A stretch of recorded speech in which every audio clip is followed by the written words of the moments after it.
अब आज जो हम कीवर्ड पढ़ने वाले हैं उसका उनको हम कहते हैं primary and secondary keywords. Primary और सेकेंडरी कीवर्ड से क्या मुराद है? प्राइमरी और सेकेंडरी कीवर्ड से मुराद ये है कि जैसे कि फॉर एग्जांपल कि हम ऐसा तो नहीं है कि 50 कीवर्ड्स आपने सेलेक्ट करे और उस पर काम करो, ठीक है। कुछ स्पेसिफिक 5 से 6 कीवर्ड्स आप क्या करते हो, यूज़ करते हो या सेलेक्ट करते हो अपनी वेब को सर्च इंजन में लाने के लिए।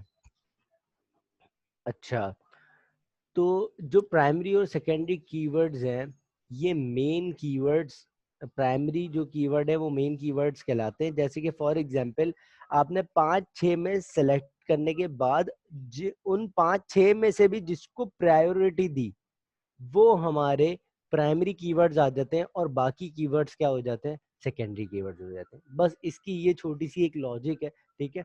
मोस्टली लोग क्या करते हैं, 5 से 6 कीवर्ड्स पर प्ले अराउंड करते हैं और सर्च इंजन ऑप्टिमाइजेशन करने के लिए और सिर्फ 5 पर ही काम नहीं किया जाता, बल्कि उनमें से भी प्रायोरिटी सेट की जाती है, ठीक है। इसीलिए सेलेक्टेड कीवर्ड को प्राइमरी या सेकेंडरी कीवर्ड की कंडीशंस पर सेट किया जाता है, ठीक है। और with the name of two properties हम क्या करते हैं, इन कीवर्ड्स को ऑर्गेनाइज फॉर्म में रखते हैं, ठीक है। अच्छा, अब हम बात करते हैं कि कीवर्ड्स को हम कहाँ कहाँ पर इस्तेमाल करते हैं। ऑन पेज एसईओ के अंदर, on page search engine optimisation के अंदर, उसके पॉइंट ऑफ व्यू से हम कैसे कीवर्ड्स को प्रायोरिटी दे सकते हैं। अच्छा, first we have to use keywords in a title tag. Title tag जो हमारा यार तुम्हारे एचटीएमएल का टैग के कनेक्ट नहीं अंदर हो है। रहा। एक मिनट। अच्छा, सेकेंडरी कीवर्ड को कनेक्ट कंटेंट लिखने, कनेक्ट बोल रहा हूँ, कंटेंट लिखने के लिए इस्तेमाल किया जाता है। और क्या कहते हैं, प्राइमरी कीवर्ड्स को इम्पोर्टेंट एलिमेंट में इस्तेमाल किया जाता है। फॉर एग्जांपल हमारे इम्पोर्टेंट एलिमेंट्स कौन से आ जाते हैं, जिसके अंदर अगर हम बात करें तो इम्पोर्टेंट एलिमेंट जो मैंने यहाँ पर लिखे हैं उनमें टाइटल टैग, मेटा डिस्क्रिप्शन और H1, ये 3 जो हमारे पास अपनी वेब एप्लीकेशन के अंदर टैग्स होते हैं, इनके अंदर जिन 5 कीवर्ड्स या 6 कीवर्ड जो हमने सेलेक्ट किया है, उनमें से भी जो कीवर्ड जिनको हमने प्राइमरी रखा है, जिनको सबसे ज्यादा प्रायोरिटी दी है, जिनको हम प्राइमरी कीवर्ड बोलते हैं, उनको हम क्या करेंगे, टाइटल और मेटा डिस्क्रिप्शन और H1 के अंदर रखेंगे।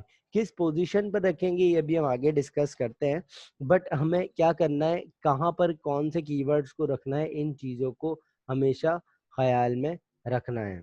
अच्छा, अच्छा, उसके अलावा ये भी डिसाइड करना होता है कि अगर टाइटल टैग में इस्तेमाल कर रहे हैं तो उसको कहाँ पर रखेंगे।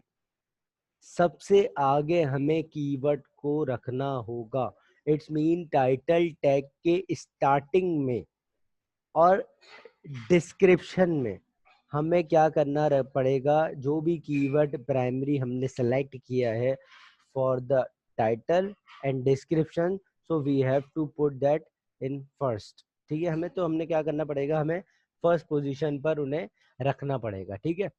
और H1 के अंदर भी प्राइमरी कीवर्ड का इस्तेमाल करना पड़ेगा। अब H1 जो हमारी मेन हेडिंग्स होती हैं, जहाँ पर हम H1 इस्तेमाल कर रहे होते हैं, तो वहाँ पर भी हम क्या करेंगे, अपने प्राइमरी कीवर्ड्स का इस्तेमाल करेंगे। सेकेंडरी कीवर्ड्स कहाँ पर इस्तेमाल किए जाते हैं, जैसे कि फॉर एग्जांपल हमारे कंटेंट हो गया, ठीक है। कंटेंट अगर आपने H1 में ही कीवर्ड रख दिया, इसका मतलब ये है कि वेब के पेज के अंदर रैंक नहीं हो जाएगा। अगर आपने H1 को क्या इसका मतलब अगर आपने कंटेंट के अंदर कीवर्ड एक अपना सेलेक्टेड कीवर्ड रख दिया, तो आप ये मत सोचिएगा कि H1 के थ्रू या H1 के थ्रू या फिर हम टाइटल के थ्रू या फिर हम अपनी डिस्क्रिप्शंस के थ्रू अपनी रैंकिंग ला रहे हैं वेबसाइट पर। मतलब सर्च इंजन ऑप्टिमाइजेशन जो हमने कीवर्ड रखा है उसके थ्रू हमारी रैंकिंग सेट हो जाएगी, ऐसा कुछ नहीं होगा। ठीक है, ये हम क्यों कर रहे हैं इसको डिस्कस करते हैं। तो ये हम लोग इसलिए करते हैं, अपने कीवर्ड्स का इस्तेमाल इसलिए करते हैं वेब पेज रैंक हो जाए, इसलिए नहीं, बल्कि बेसिकली ये आपके कंटेंट के बारे में इंफॉर्मेशन देता है। किसको? क्रॉलर को। जब हमारा सर्च इंजन ऑप्टिमाइजर जब हम अपना कीवर्ड सॉरी जब हम कीवर्ड रखेंगे अपनी वेब के अंदर, वेब के फ्रंट एंड के अंदर, तो क्या होगा?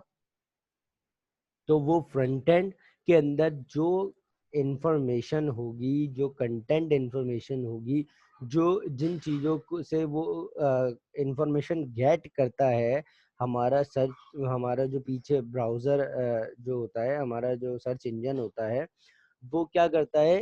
क्रॉलर को, मैंने जो पीछे पूरा प्रोसेस बताया था कि कैसे क्रॉलर काम करता है, कैसे इंफॉर्मेशन लेता है, तो उसी तरीके से वो क्या करेगा, जितनी भी जो इंफॉर्मेशन है, जो भी आपने कीवर्ड सेलेक्ट किए हैं, जिनको आपने प्रायोरिटी दी है प्राइमरी और सेकेंडरी के अंदर, तो वो तमाम टैग्स में से वो इंफॉर्मेशन गैदर करेगा, और क्रॉलर क्रॉलर गैदर करने के बाद अपने पास इंफॉर्मेशन को स्टोर करेगा। किसके लिए काम किया जा रहा है कीवर्ड्स पर? इंडेक्सिंग के लिए, ताकि आपका जो क्रॉलर ने इंफॉर्मेशन गेट की आपके कीवर्ड्स के थ्रू, आपके कंटेंट के थ्रू, आपके टेक्स्ट के थ्रू, वो क्या करेगा? आपके कंटेंट को इंडेक्सिंग फॉर्मेट में अपने पास रखेगा, ताकि हम उसके ऊपर एल्गोरिदम लगा सके रैंकिंग फैक्टर का। इन इट्स मीन हमें क्या होगी? इंफॉर्मेशन देने में हेल्प होगी। इंडेक्सिंग, जब भी हम कीवर्ड्स का यूटिलाइज करेंगे इंडेक्सिंग में, और अगर हम इंडेक्सिंग सेट होगी तो हमारे कंटेंट सही जगह पर ट्रिगर भी होगा। सही जगह पर ट्रिगर करने के लिए we have to use the primary and secondary keywords in our web application, in our web front end। ठीक है, तो अगर हम ये चीज़ों का इस्तेमाल करेंगे, इन चीज़ों को प्रायोरिटी देंगे, प्राइमरी और सेकेंडरी कीवर्ड्स को इस्तेमाल करते हुए, तो क्या होगा? हमारी वेबसाइट सही पॉइंट ऑफ व्यू से इंडेक्सिंग पर ट्रिगर करेगी। हमारा सही जो इंफॉर्मेशन है, जिन कीवर्ड्स पे हम प्ले अराउंड करना चाहते हैं, उन कीवर्ड्स के अकॉर्डिंगली हमारा डेटा ऑफ इंफॉर्मेशन वो ट्रिगर करेगा इंडेक्सिंग के लिए, इंडेक्सिंग पॉइंट ऑफ व्यू से, और क्रॉलर को इंफॉर्मेशन गैदर करने के पॉइंट ऑफ व्यू से। अगर हम अकॉर्डिंग टू द यूजर की बात करें, जब यूजर सर्च करेगा, अगर हमारा कंटेंट सही इंफॉर्मेशन में होगा, अगर हमारी इंडेक्सिंग उसी कीवर्ड के अकॉर्डिंगली होगी, जो main keywords we have selected as a primary और सेकेंडरी कीवर्ड्स, जो हमने रखा होगा अपनी इंफॉर्मेशन देने के लिए, अपने मेन कीवर्ड्स के अंदर, अपने मेन फ्रंट एंड के अंदर, टैग्स के अंदर, टाइटल हो गया, डिस्क्रिप्शन हो गया, H1 हो गया, जो इन चीज़ों में मैंने आपको प्राइमरी और सेकेंडरी कीवर्ड्स रखने का कहा है। ठीक है, जिन टैग्स के अंदर कहा है रखने का, तो फिर क्या होगा? उन चीज़ों में हमारा डाटा लेने में भी हेल्पफुल होगा। कौन? क्रॉलर। ठीक है, जिसमें हम रैंकिंग एल्गोरिदम भी इस्तेमाल करेंगे, ताकि यूजर रिजल्ट ला सके रैंकिंग पॉइंट ऑफ व्यू से। इसका मतलब क्या हुआ? जब हमने कीवर्ड सेलेक्ट कर लिए, we have put the keyword, किसमें? हमने अपने कंटेंट के अंदर डाल दिया, अपने टैग्स में डाल दिया, मतलब तमाम जगह पर जहां पर content according to the keyword लिखा जा सकता था, टैग्स के अकॉर्डिंगली, फॉर्मेटेड टैग्स के अकॉर्डिंगली, आउटगोइंग लिंक्स जो दूसरी वेबसाइट्स पे लिंक कर रही है, तो इन तमाम चीज़ों में हमने क्या किया? कंटेंट कीवर्ड प्राइमरी और सेकेंडरी सिलेक्टेड कीवर्ड्स को पुट ऑन कर दिया। तो फिर क्या होगा? फॉर जो हमारा यूजर है, जब हम उस पर एल्गोरिदम लगाएंगे, रैंकिंग एल्गोरिदम लगाएंगे, तो फिर वो काम करेगा रैंकिंग पॉइंट ऑफ व्यू से। तो फिर वो क्या करेगा? हेल्पफुल करेगा हमारे रैंकिंग को इंक्रीज करने में। और ये तो मैं हमेशा ही बताता रहता हूँ कि सर्च इंजन ऑप्टिमाइजेशन एक ऑनगोइंग प्रोसेस है। तो हम on page search engine optimisation की बात कर रहे हैं आजकल। तो उसके लिए हमें क्या करना पड़ेगा, ऑनगोइंग प्रोसेस है, तो इन चीज़ों पर हमें ऑनगोइंग काम करते रहना पड़ेगा ताकि हम इसकी रैंकिंग को बरकरार रख सकें। अब वो चीज़ कैसे रखेंगे, रैंकिंग एल्गोरिदम पर कैसे काम करेंगे, या रैंकिंग एल्गोरिदम कैसे काम करता है, इन फ्यूचर इस चीज़ को भी डिस्कस करेंगे। लेकिन आज जो हमारा टॉपिक है वो प्राइमरी और कीवर्ड और सेकेंडरी कीवर्ड है, ठीक है। अच्छा, फॉर्मेटेड टेक्स्ट से क्या मुराद है? अगर मैं फॉर्मेटेड टेक्स्ट से बात करूं तो फॉर्मेटेड टेक्स्ट वो हो गया जैसे जिससे हमारा कंटेंट हाईलाइट होता है। हाईलाइट से मुराद, जैसे कि फॉर एग्जांपल हमारा कंटेंट लिखा हुआ है, अब एक जगह अबाउट अस लिखा हुआ है और अबाउट अस के सेक्शन के अंदर आपने काफी सारा मतलब डाटा लिख लिया। डाटा लिखने के बाद 7 और 8 लाइन्स ऑफ डाटा है, लेकिन आपने उनमें कुछ सिलेक्टेड कीवर्ड्स को, मतलब जिनको आपने पोजीशन दी है, जिनको आपने सेलेक्ट किया है सेकेंडरी कीवर्ड के लिए, क्योंकि वो कंटेंट का पार्ट है इसलिए उसमें क्या आएगा, सेकेंडरी कीवर्ड, ठीक है। तो फिर उसके अंदर जिनको आपने बोल्ड या इटैलिक फॉर्म में रखा है, फॉर्मेटेड टेक्स्ट क्या होते हैं, जिनको आप बोल्ड के थ्रू, स्ट्रॉन्ग के थ्रू, इटैलिक के थ्रू, मतलब अपने कंटेंट में से भी कुछ चीजों को हाईलाइट्स करते हो। कुछ ऐसी प्रॉपर्टीज HTML टैग्स इस्तेमाल करके, अपनी कुछ ऐसी प्रॉपर्टीज इस्तेमाल करके आप उनको हाईलाइट करते हो, तो वो हमारे पास क्या कहलाते हैं, फॉर्मेटेड टैग्स कहलाते हैं। जो के फॉर्मेटेड टैग्स भी इस्तेमाल किए जाते हैं कीवर्ड्स पुट ऑन करने के लिए। किसी को कोई कंफ्यूजन यहाँ तक? No sir. ठीक है, नो। तो फिर हम क्या करते हैं, इन चीज़ों का इस्तेमाल करते हैं। फॉर्मेटेड टेक्स्ट का क्यों इस्तेमाल करते हैं, और हाईलाइटेड एट्रीब्यूट, जैसे कि फॉर एग्जांपल मैंने यहाँ पर एक चीज़ नहीं लिखी है और एक चीज़ और लिख लेते हैं हम, ऑल्ट का टैग। ऑल्ट का टैग भी क्या करता है, जो सेकेंडरी कीवर्ड्स के लिए इस्तेमाल किया जाता है।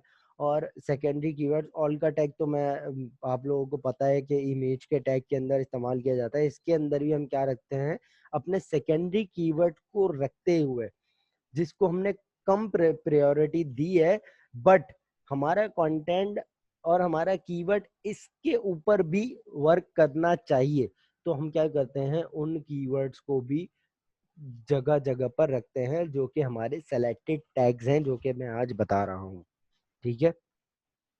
जैसे कि बोल्ड, अगर फॉर्मेटेड टैग्स की बात करें, बोल्ड, स्ट्रॉन्ग, और इसके अलावा और जो भी फॉर्मेटेड टैग्स में इस्तेमाल किए जाते हैं, आप उनको इस्तेमाल कर सकते हो अपने हिसाब से, एज यू विश। अच्छा, अब आउटगोइंग लिंक का क्या हुआ है, वो लिंक्स जिसके थ्रू हम हमारी वेबसाइट से दूसरी वेबसाइट्स पर हम लैंड कर रहे होते हैं, एक ब्रांड से दूसरे ब्रांड में लिंक कर रहे होते हैं, ये कह लो। जैसे कि एक कंपनी जो है वो वीडियो एनिमेशन का काम कर रही है, और उसने क्या किया हुआ है, अपने एक लिंक दिया हुआ है वेब का, जिसका जो है काम है, सेकंड ब्रांड है वो काम करता है वेबसाइट डेवलपमेंट के लिए।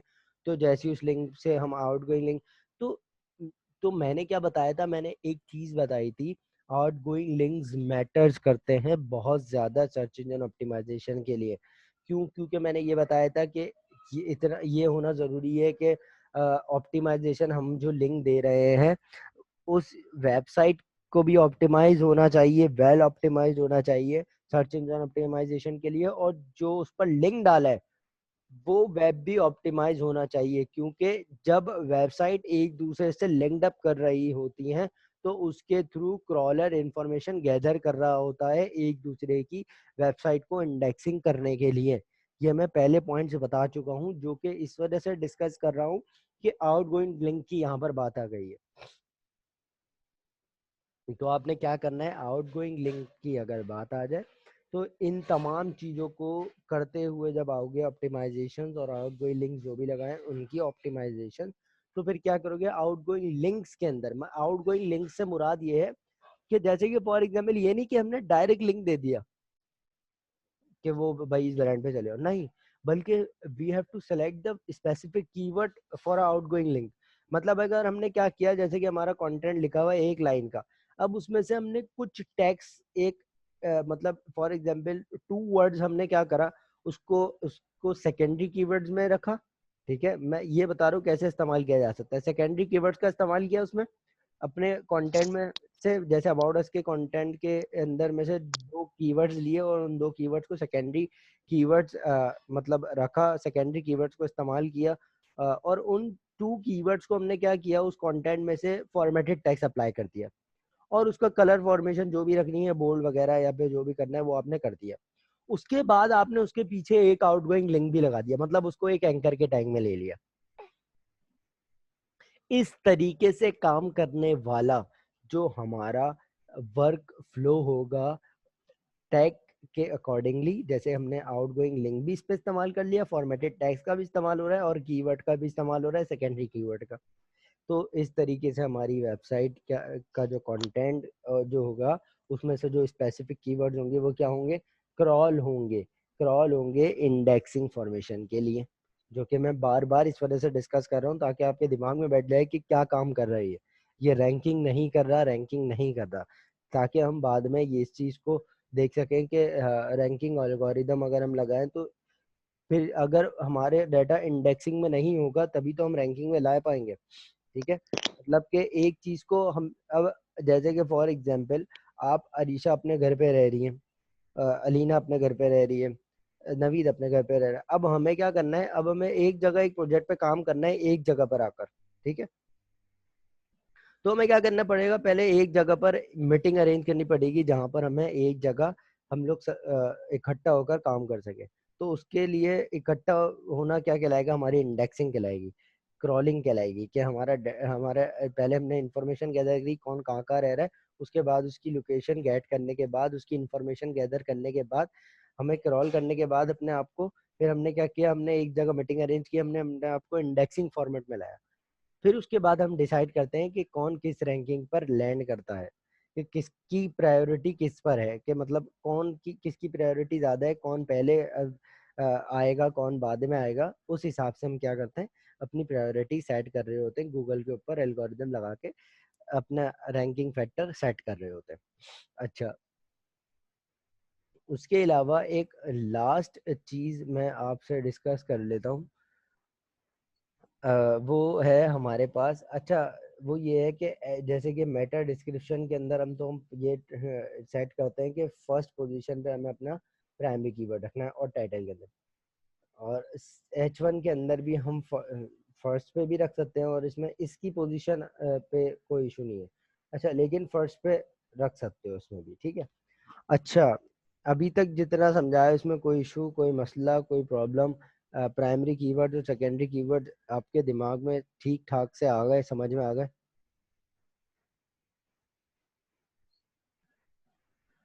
Yes sir. ओके, तो ये हमारा आज का छोटा सा एक टॉपिक था। अब मैं छोटा सा टास्क वो आप लोगों को देता हूँ और ये क्लास ऑफ करते हैं आज, ठीक है। अच्छा।